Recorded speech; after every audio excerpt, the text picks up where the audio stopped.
Bismillahirrahmanirrahim. Assalamualaikum warahmatullahi wabarakatuh. Alhamdulillahi rabbil alamin. Wassalatu wassalamu ala asyrafil anbiya'i wal mursalin wa ala alihi wa sahbihi ajma'in.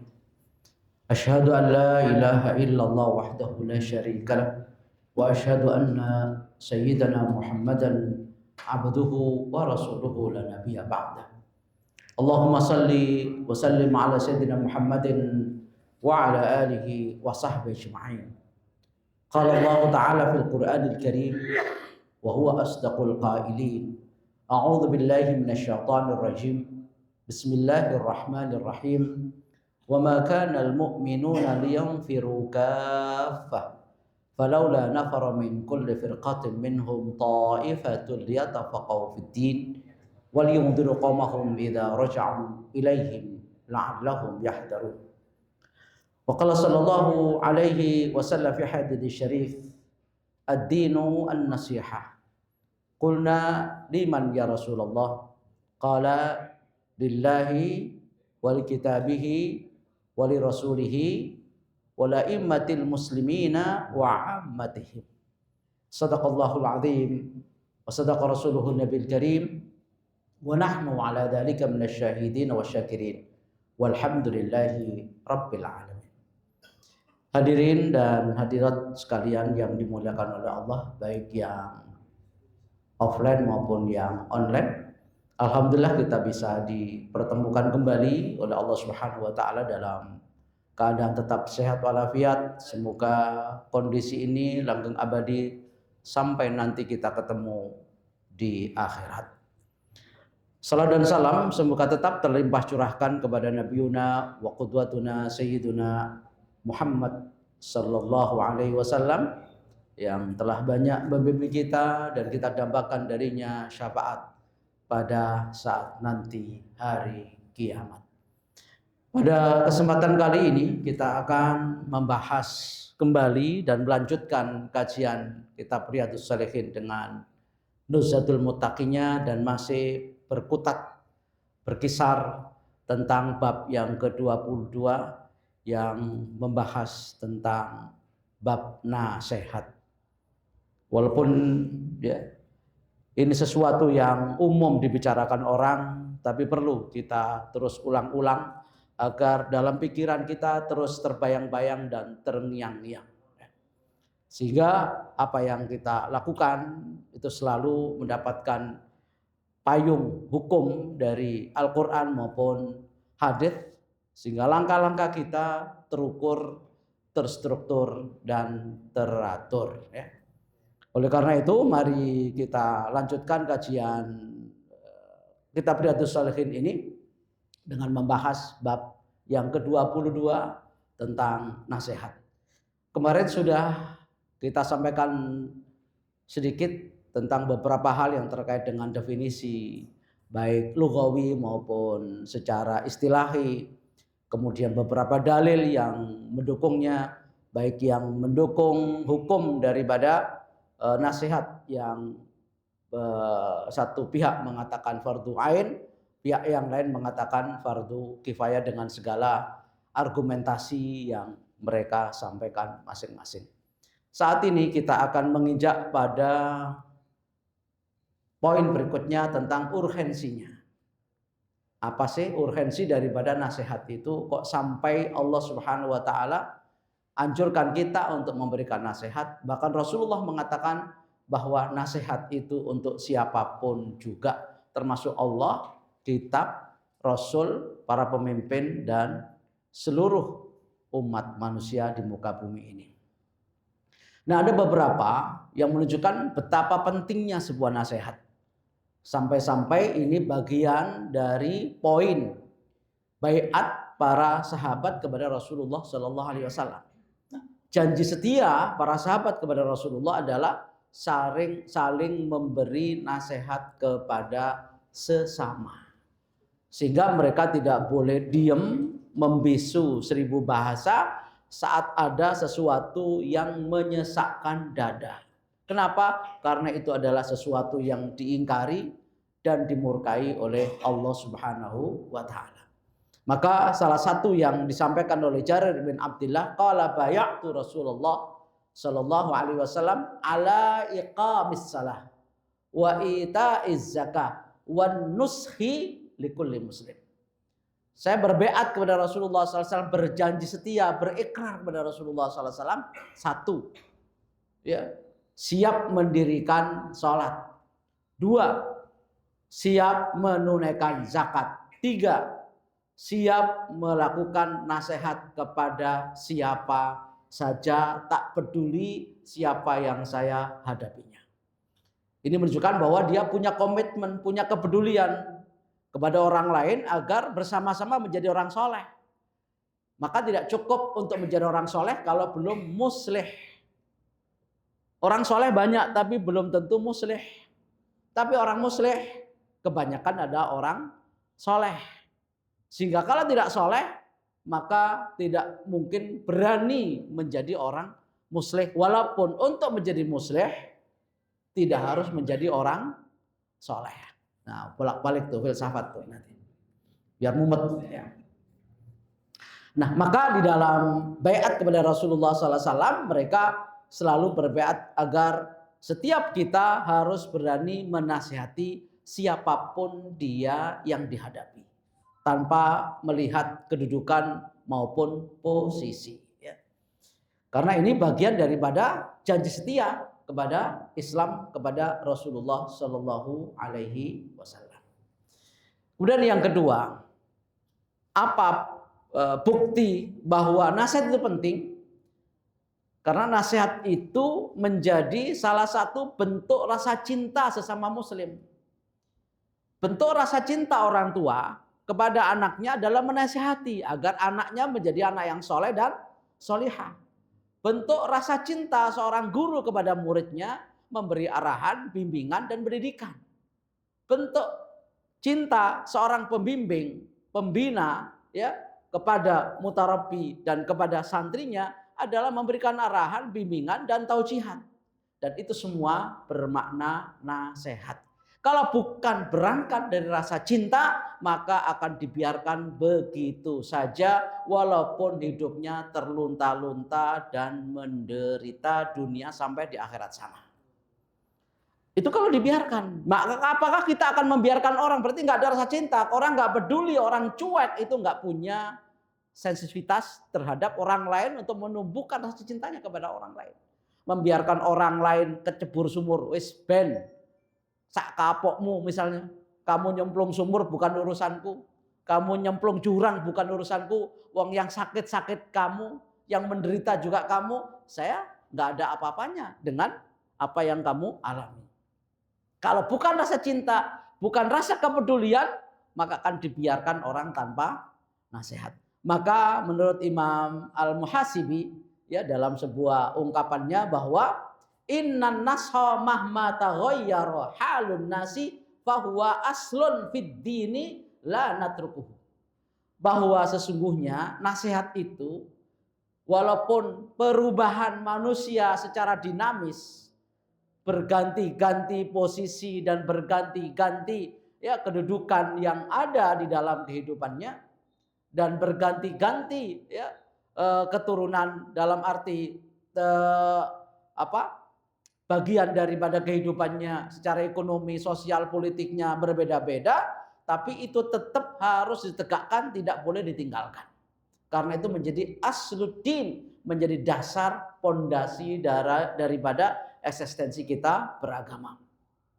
Wa kama qala al-Muhasibi, sebagaimana dikatakan oleh seorang ulama dan Imam Al-Muhasibi, man nasahaka faqad ahabbaka. Barang siapa yang menasehatimu itu tanda dia cinta padamu. Wa man dahanaka faqad ghasyaka. Barang siapa yang membiarkan kamu tanpa ditegur, tanpa diarahkan, tanpa ditauji, tanpa dibimbing, tanpa dididik, itu adalah seorang penipu. Karena pura-pura baik tapi tega saudaranya menderita. Tidak setia kepada kebaikan orang lain. Walaisa bi akhin laka malam yakbal nasihataka. Dan beliau mengatakan tidak bagian daripada saudaramu orang yang menolak nasihatmu.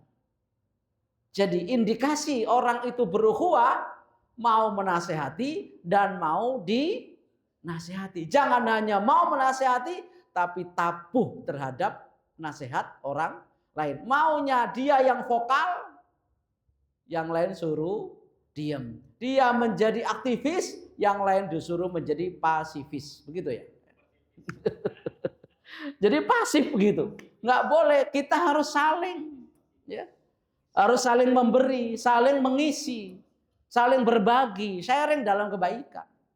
Maka kalau ada orang yang tidak mau terima nasihat kita, oh bukan saudara kita itu. Dalam arti ukhuwah Islamiyahnya nggak jalan.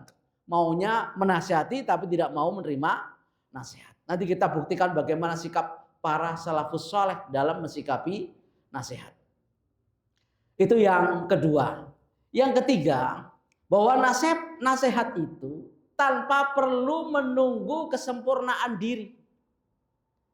Jadi orang mau menasihati nggak perlu, wah saya ini belum baik, saya ini belum sempurna, saya ini belum soleh-soleh banget. Kalau nunggu itu, nggak ada satupun orang yang berbicara kebaikan kepada orang lain. Karena manusia merasa belum sempurna. Maka ada sebuah ungkapan dari Imam Ibnu Rajab Al-Hambali, ya, dalam sebuah ungkapannya beliau mengatakan, laulam ya'id illa maksumun minaz zalal.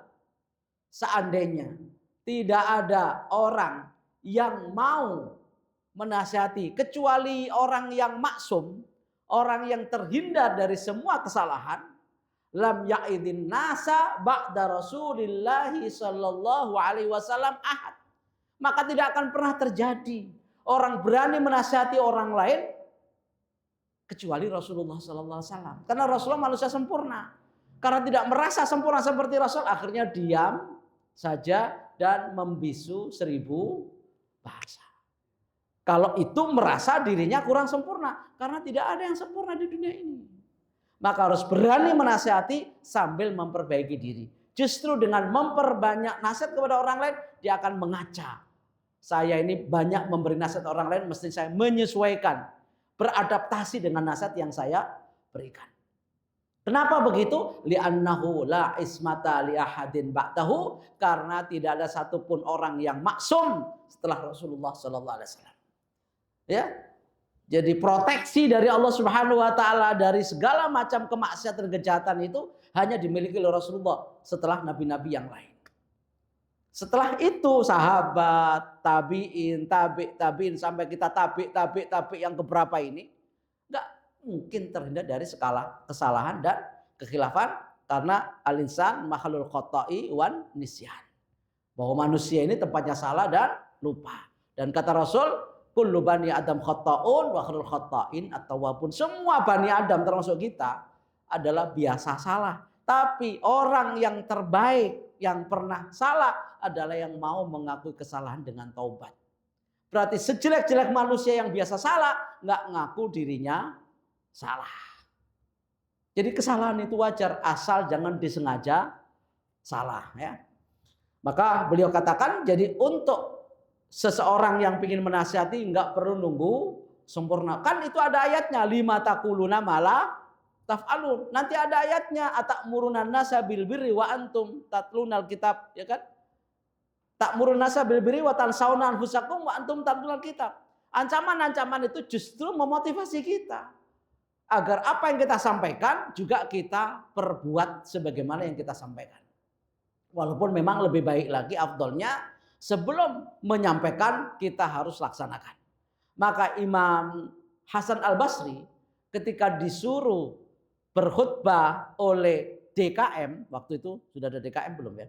Nah, saat itu oleh DKM diundang beliau untuk berkhutbah dan temanya ditentukan oleh DKM-nya tentang membebaskan budak.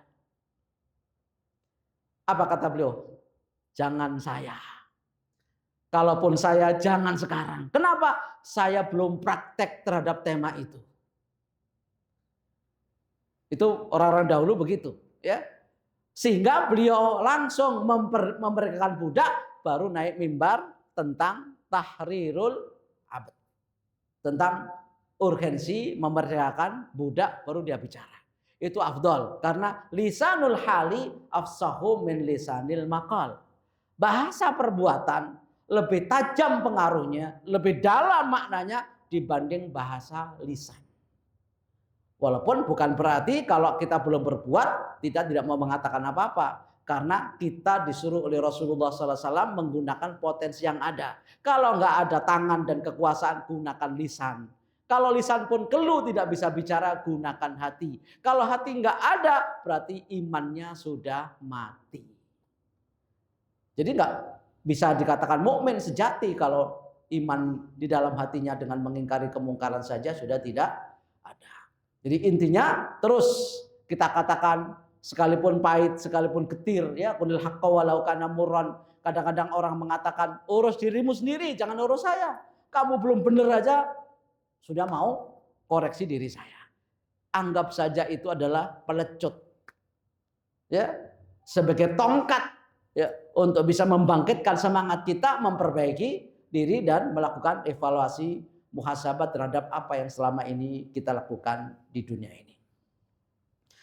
Kemudian agama kita kembali sekarang kita bahas secara berbeda dan tidak berkaitan langsung dengan yang pertama dengan urgensinya. Sekarang bagaimana nasihat kepada para penguasa yang dikatakan oleh Rasulullah SAW wali aimmatihim itu? Apa makna daripada menasihati kepada para penguasa?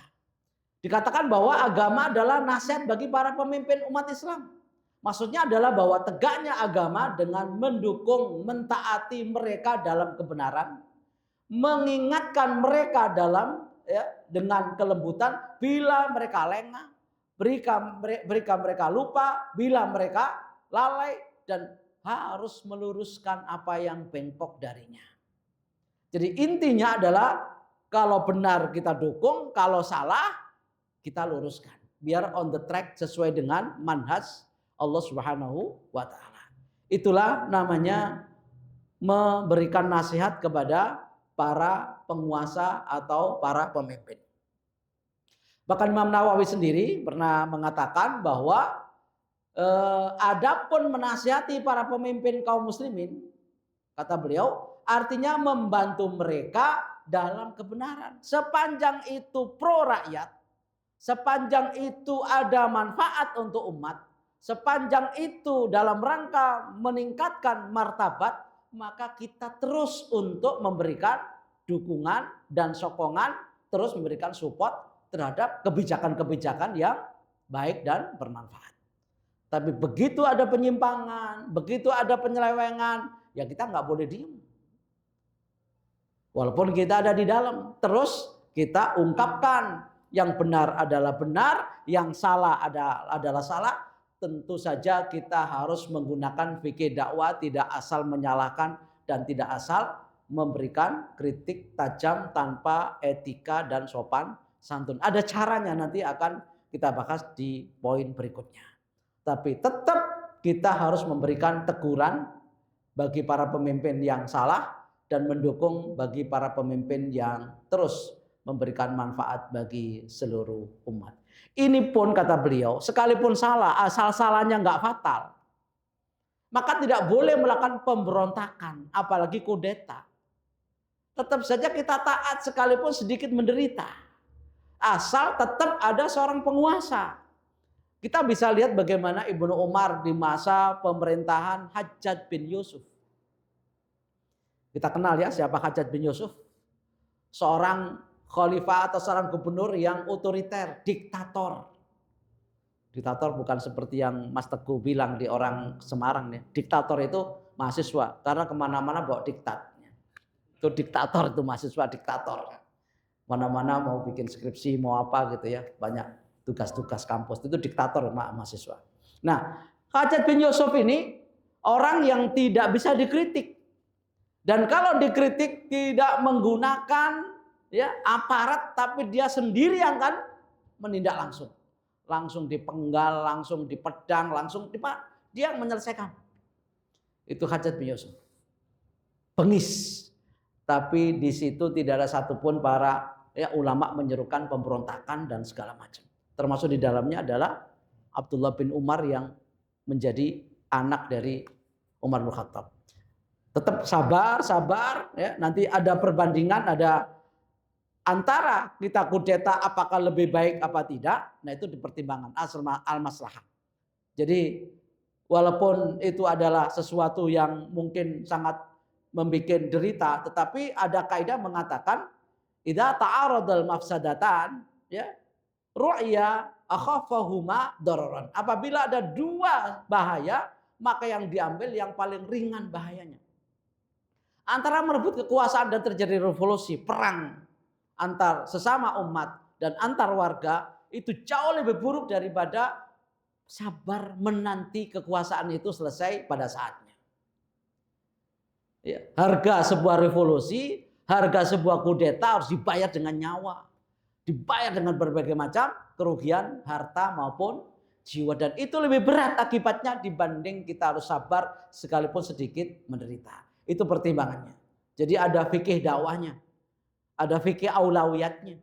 Maka harus orang itu tidak hanya hitam putih dalam mengsikapi sesuatu, harus menggunakan kaidah-kaidah usul fikih agar bisa menimbang dan bisa mensikapi secara sempurna. Karena di sini kata Rasulullah SAW, bagian daripada menasihat penguasa itu adalah bagian daripada menolong saudaranya. Unsur akhaka dzaliman au madluma. Tolonglah saudaramu dalam keadaan menjadi pendalim, berarti pelaku kezaliman, atau dia adalah korban kezaliman. Para sahabat bertanya, wahai Rasulullah, kalau menolong yang menjadi korban kezaliman kami paham.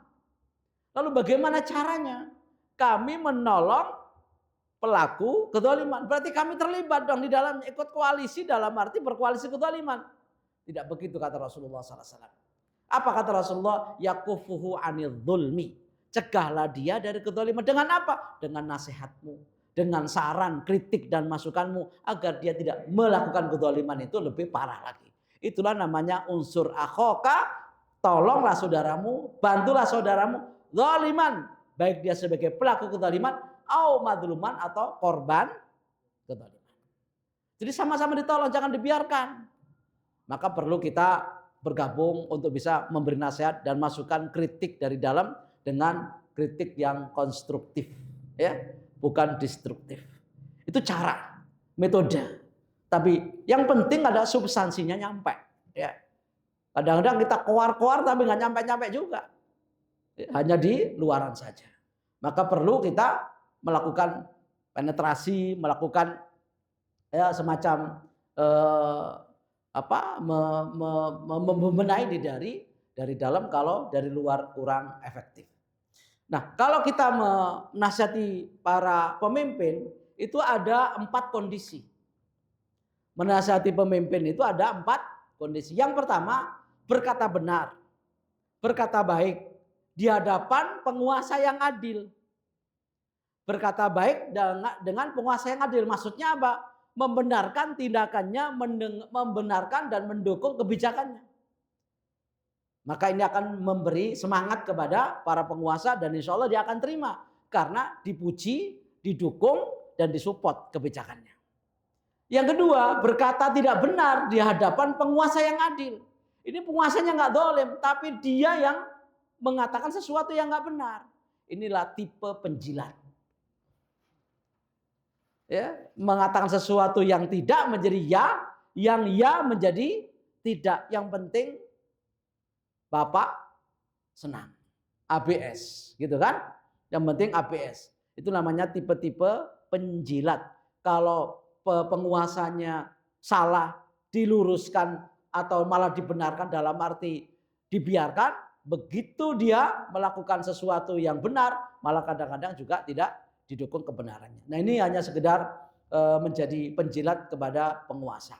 Yang begini ini menjadi satu tipu daya bagi penguasa itu sendiri, karena orang-orangnya bukan loyalis dalam arti yang sebenarnya, tapi pingin jabatan asal tidak dicopot dari kursinya.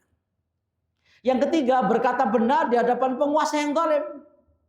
Nah, ini yang berat. berkata benar kepada penguasa yang zalim. Dan kalau berani mengatakan dengan berbagai macam cara dan metode, itu adalah jihad yang afdol dalam hukumah, dalam pemerintahan. Maka dikatakan oleh Rasulullah SAW, afdalul jihadi kalimatu haqqin inda sultanin jair. Bahwa berkata baik, berkata benar kepada penguasa yang zalim itu adalah seafdol-afdolnya, sebaik-baiknya sebuah perjuangan politik.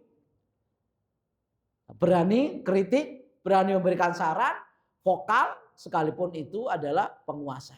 Tinggal caranya dan metodenya saja yang disesuaikan dengan situasi dan kondisi.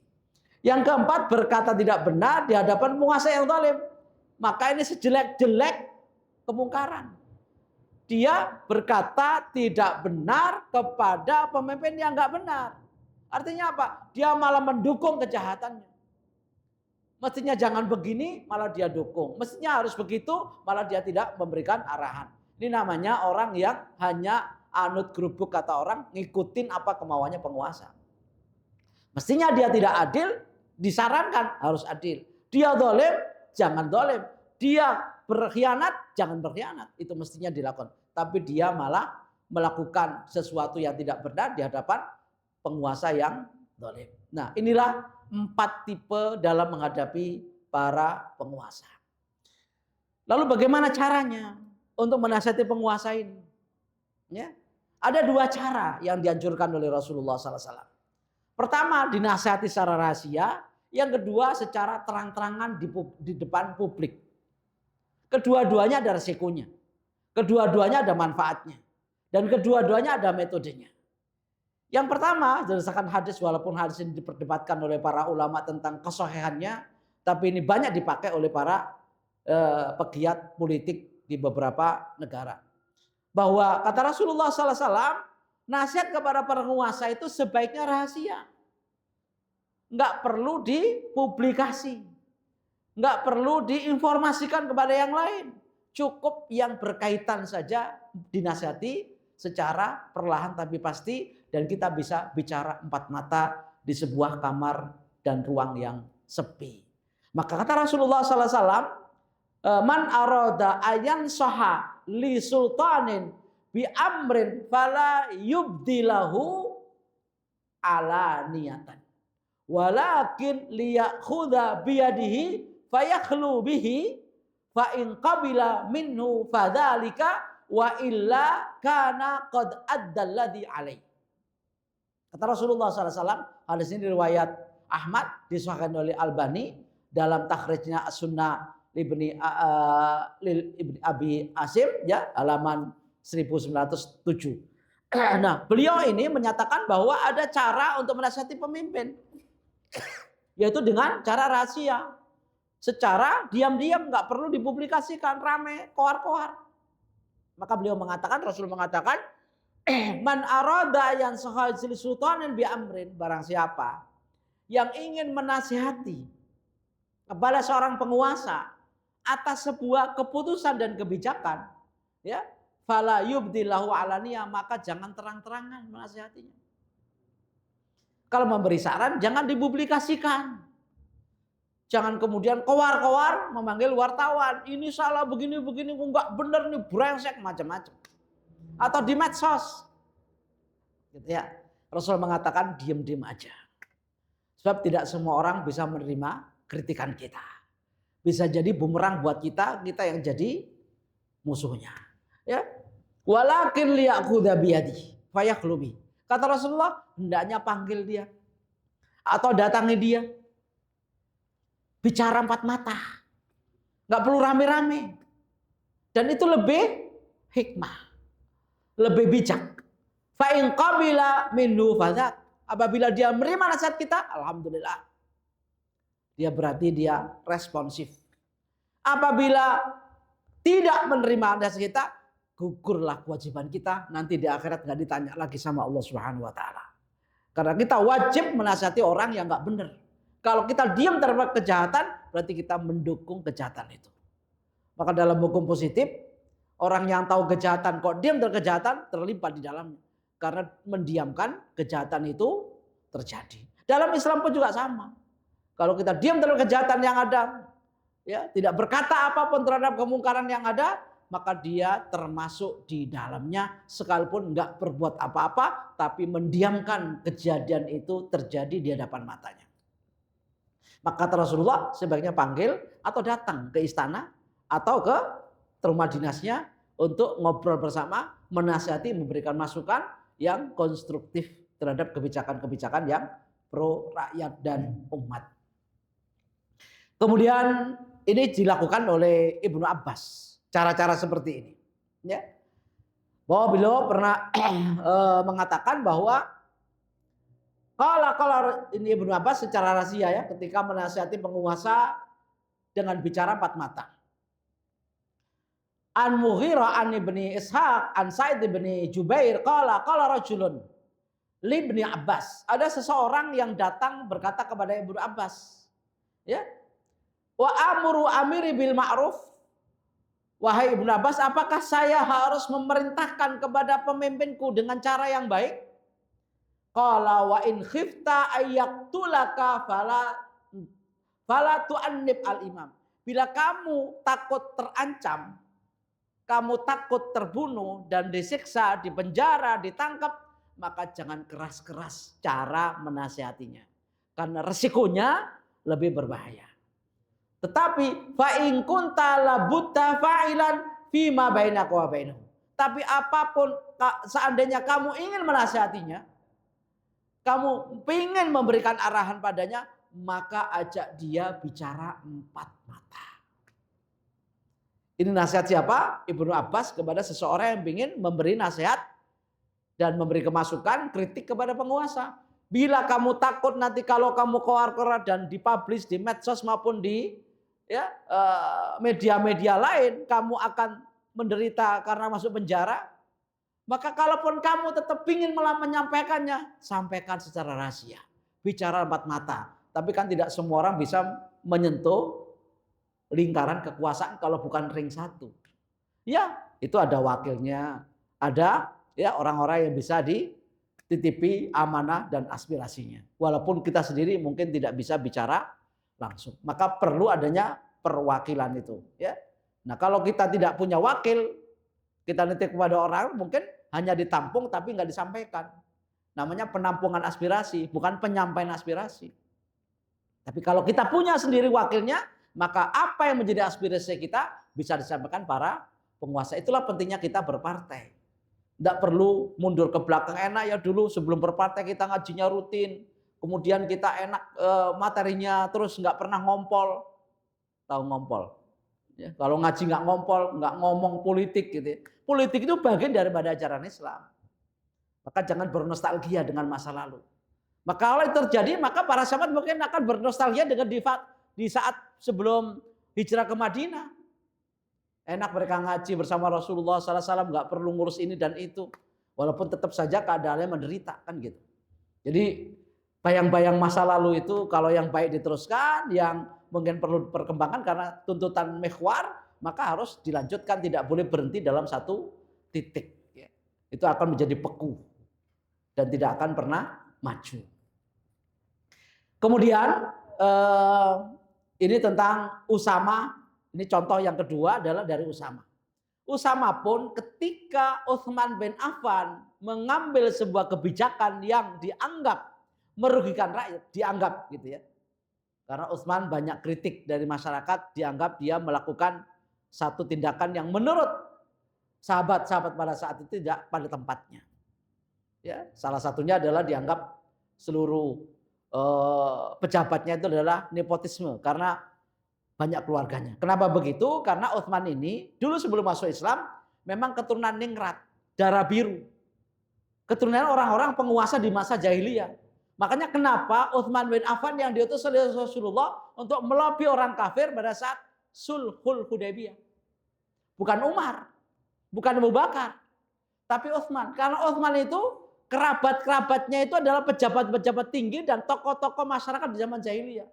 Maka begitu dia menjadi pemimpin, menjadi khalifah, yang diangkat adalah saudaranya punya pengalaman di masa lalu. Namanya kompetensi, bukan karena dinasti. Gitu kan?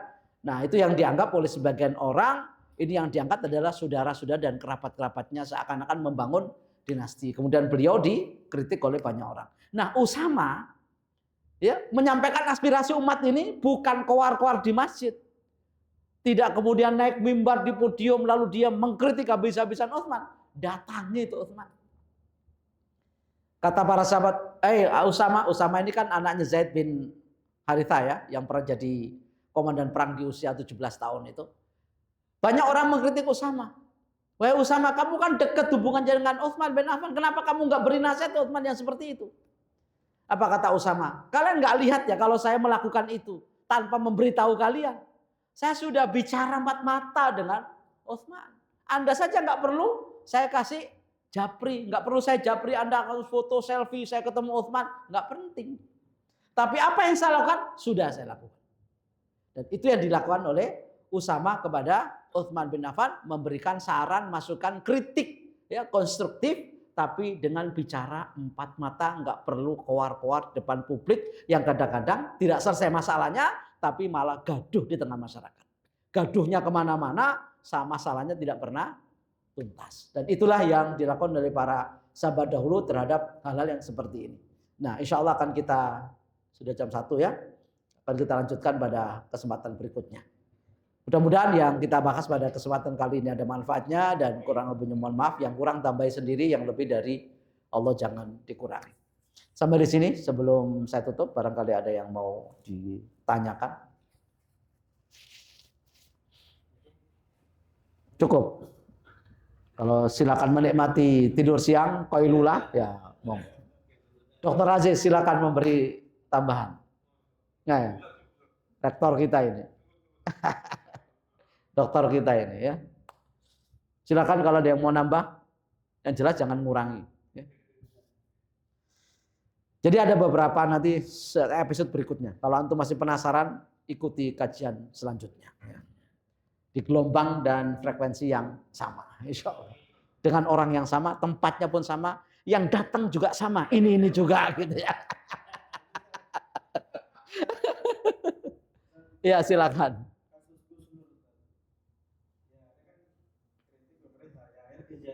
Betul. Metodenya, caranya. Nasihat penting, tapi cara lebih penting daripada nasihat itu sendiri. Antum bisa menyampaikan apa saja, tapi caranya nggak benar, antum yang terluka. Ya nggak? Menyelamatkan orang harus, tapi cara menyelamatkan orang itu ada metode dan caranya. Antum menyelamatkan orang tenggelam, antum nggak bisa renang, langsung nyebur ente. Pokoknya saya nyelamatin, nggak bisa renang, ente yang tenggelam. Pakai ban caranya itu. Pakai sekoci kalau antum nggak bisa renang. Pakai otak dikit gitu loh. Cerdas dikit gitu loh. Caranya. Apa-apa itu tergantung caranya kan. Yang penting kan substansinya sampai tuh. Pahala tapi dia akan tidak sampai juga apa yang diinginkan. Gugur kewajiban. Tapi apa yang diharapkan menjadi bumerang. Apa yang diharapkan nggak terjadi, malah bikin gaduh, walaupun dia siap menderita dengan itu. Tapi apa yang diharapkan sampai nggak? Nggak sampai. Yang penting kan ada perubahan. Tidak ada perubahan, pokoknya dia tabrak aja. Tembok tabrak, baja tabrak, penting tabrak. Benjot nggak apa, benjol nggak apa-apa. Muka-muka gua sendiri, ya silakan. Benjol dinikmati, kan begitu. Jadi ada caranya. Maka perlu fikih dakwah. Orang berdakwah itu tidak cukup dengan hitam putih. Ada caranya, ada wasailnya, ada metodenya. Maka belajar fikih dakwah. Rasul itu kalau hitam putih selesai semua itu. Bagaimana Rasulullah SAW mau ya sedikit toleran terhadap kebijakan pada saat sulh Hudaybiyah. Kalau hitam putih Rasul nggak mau menerima itu tawaran dari orang jahiliyah dan orang kufar Quraisy pada saat sulh Hudaybiyah, suruh mencoret bismillah, suruh mencoret nama Rasulullah dan seterusnya. Kalau ini ngotot-ngototan, lo bismillah kan ini nama Allah disebut kok dihilangkan. Kalau kita main kuat-kuatan, main ngotot-ngototan, nggak ada itu terjadi sulh Hudaybiyah. Kemudian Rasulullah mentolerir ada umat Islam yang datang dari Mekah ke Madinah harus dikembalikan, yang Madinah ke Mekah nggak boleh kembali. Ini seakan-akan merugikan. Ini toleransi. Dan ini hal-hal yang perlu disikapi oleh Rasulullah dengan bijak. Kalau main hitam putih itu tidak akan berarti. Ternyata di balik itu semua ini yang di luar nurul, ya, para sahabat di luar nurul yang mereka ketika disuruh menyembelih korban dan al-hadyu mereka nggak mau gara-gara depresi dan stres terhadap kebijakan yang diambil oleh Rasulullah, ya kan? Rasulullah tahu setelah itu 2 tahun berikutnya ada Fathu Makkah kan? Di balik perjanjian 10 tahun yang dilanggar 2 tahun itu ada pembengkakan dan pemekaran, pertambahan dan pertumbuhan kader selama 2 tahun. Yang pada Sulh Hudaybiyah cuma 2000, 2 tahun berikutnya pada Fathu Makkah 8 Hijriah menjadi 10.000. Berarti dalam waktu setahun daurah yang diadakan dan perekrutan yang diadakan sudah menghasilkan 4.000 kader dakwah dan 2 tahun menjadi 8.000. Tambah yang 2.000 sebelumnya kader utama maka menjadi 10.000. Dan itulah yang menggetarkan nyali orang Mekah saat Fathu Makkah terjadi nggak ada kontak senjata karena jumlahnya sangat besar. Itu yang di luar nurul para sahabat. Di balik itu ada apa? Itulah pentingnya orang punya strategi di dalam berdakwah. Tidak lurus saja, kadang-kadang zigzag juga. Ya. Tapi yang penting substansinya kena. Nah, begitu kira-kira. Wallahu a'lam bishawab. Ada lagi? Cukup ya. Baik, sampai di sini kita lanjutkan pada kesempatan yang akan datang. Mudah-mudahan kita masih diberikan keistiqomahan dan panjang umur, kesehatan, dan insya Allah kita istiqomah dengan jumlah yang ada ini. Mudah-mudahan tidak berkurang, tapi tetap bertambah. Gitu. Dari dulu, lu lagi.